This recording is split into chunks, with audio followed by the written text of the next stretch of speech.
Et si la date sur notre carte d'identité ne racontait pas toute l'histoire de notre âge?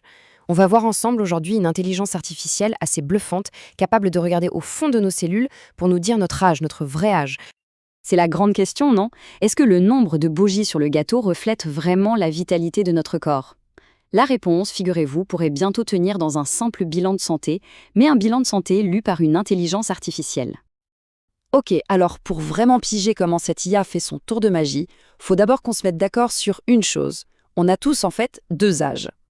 D'un côté, il y a l'âge, disons, administratif, celui du passeport, celui qu'on fête chaque année. Simple. De l'autre, il y a l'âge biologique. Ça, c'est l'âge réel de notre moteur, l'état d'usure de nos pièces, si vous voulez. Et c'est cet âge-là qui compte pour les médecins. Le problème, c'est que jusqu'à maintenant, le mesurer, c'était un vrai casse-tête. Ouais, parce que les anciennes méthodes, franchement, elles pédalaient un peu dans la semoule, pas assez précises, pas vraiment fiables pour prédire les pépins de santé, et puis ça ne marchait pas pareil pour tout le monde. Et je ne parle même pas des trucs super pointus comme l'analyse épigénétique. C'était hors de prix, super compliqué, bref, impossible à utiliser au quotidien. Et c'est là que tout change. Là qu'arrive l'intelligence artificielle. Et pas n'importe laquelle, non. On parle de la technologie qui est sur toutes les lèvres en ce moment, les grands modèles de langage, les fameux LLM. Alors, un LLM, qu'est-ce que c'est dans ce cas précis? Imaginez un super cerveau qui aurait lu, quasiment tous les livres et études de médecine du monde. Il a absorbé une connaissance absolument phénoménale sur le vieillissement. Du coup, l'idée est géniale de simplicité. On lui file un bilan de santé, et il le lit, il l'analyse, comme le ferait le plus grand expert mondial, pour en déduire l'âge biologique. Et comment ça marche concrètement? C'est presque trop simple. Étape 1, on prend un bilan de santé, tout ce qu'il y a de plus classique, prise de sang, tension, tout ça, et on transforme ces chiffres en un petit rapport textuel. Étape 2, on donne ce texte à manger à l'IA, et étape 3, c'est tout, l'IA lit le rapport et paf, elle sort sa conclusion, l'âge biologique de la personne. Et ça, c'est un vrai changement de philosophie. Avant, on entraînait les IA un peu comme on dresse un animal. On lui montrait des données, on lui donnait la bonne réponse, l'âge, et on lui disait « apprends ». C'était l'apprentissage supervisé. Mais là, c'est complètement différent. C'est de non-supervisé. On donne juste au LLM une montagne de données de santé et on lui dit en gros « débrouille-toi ». Trouve toi-même les liens, les indices cachés, les signaux du vieillissement. Et c'est justement ça qui est si puissant. Bon, une idée aussi folle, c'est bien beau, mais est-ce que ça marche en vrai? Forcément, les chercheurs ont dû mettre cette IA au banc d'essai. Et on va voir comment. Et pour le test, attention, ils n'ont pas fait semblant. On parle de plus de 10 millions de participants. 10 millions. C'est juste énorme. Avec un chiffre pareil, on est sûr que les résultats, ils sont costauds et qu'ils s'appliquent à peu près à tout le monde. Et à partir de cette énorme étude, les scientifiques ont sorti un concept super important, l'écart d'âge.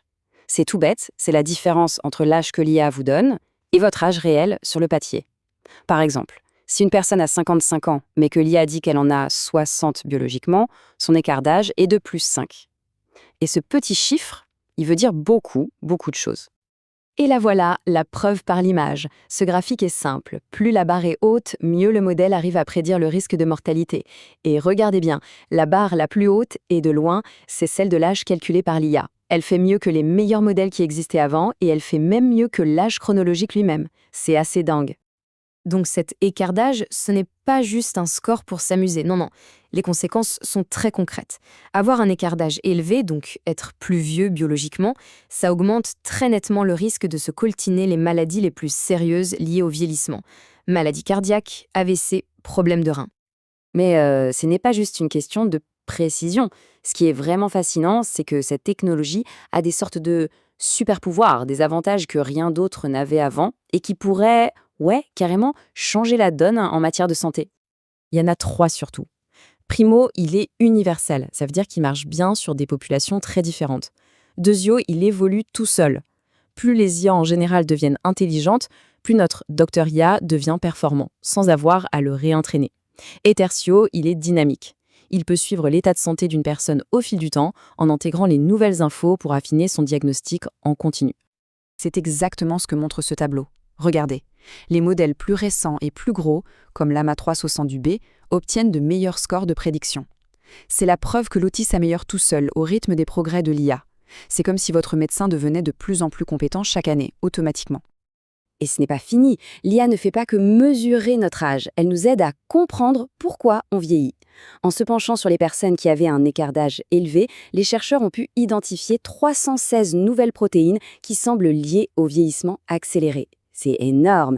L'IA devient un accélérateur de découvertes scientifiques. Alors, évidemment, quand on parle d'IA en médecine, il y a toujours cette grande question qui traîne, la fameuse boîte noire. Est-ce qu'on peut faire confiance à une machine si on ne comprend pas comment elle réfléchit? Heureusement, ici, les chercheurs se sont attaqués à ce problème.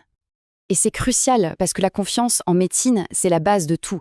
Les chercheurs le disent eux-mêmes, l'interprétabilité, le fait de pouvoir comprendre, c'est non négociable. Ils ont donc vraiment bossé pour qu'on puisse savoir sur quoi l'IA se base pour donner son verdict. Alors, sur quoi est-ce que l'IA se concentre pour évaluer l'âge global? Eh bien, et c'est ça qui est super rassurant, ce n'est pas de la sorcellerie. Elle regarde en priorité 3 choses. L'IMC, l'indice de masse corporelle, la tension artérielle et le fait de fumer ou non. Bref, des facteurs de risque bien connus. Ça montre que l'IA a bien appris sa médecine. Et c'est la même chose si on lui demande de se concentrer sur l'âge du cœur et des artères. Son raisonnement est limpide, elle met en avant le tabac, la tension, le cholestérol et l'abus d'alcool. Encore une fois, ça colle parfaitement avec ce que la médecine nous dit depuis des décennies.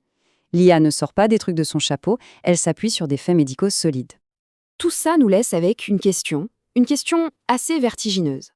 Si une IA peut lire un bilan de santé, nous dire notre véritable âge, et même pointer du doigt ce qui nous fait vieillir plus vite, est-ce qu'on n'est pas en train d'assister à l'arrivée du coach de santé ultime? Un coach personnalisé dans la poche de chacun qui nous aiderait non seulement à vivre plus longtemps, mais surtout à vivre mieux. L'avenir nous le dira.